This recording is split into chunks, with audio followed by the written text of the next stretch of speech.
एका महिन्यात पाणीपुरवठ्याचा प्रश्न सोडवणार, महाविकास आघाडीचा जाहीरनामा प्रसिद्ध.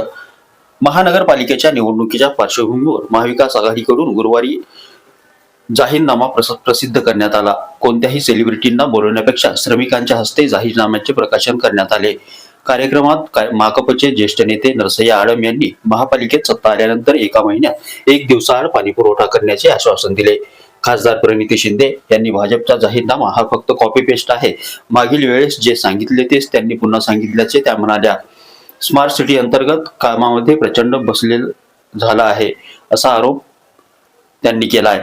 महापालिकेचा अर्थसंकल्प 2000 कोटी रुपयांपेक्षा अधिक असणार आहे. सोलापुरातील सार्वजनिक बस सेवा सुधारणार आहे.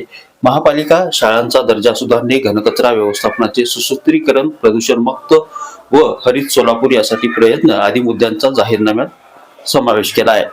सोलापूरहून विकास साठीसह नितीन बनसोडे, एकमत डिजिटल, लातूर.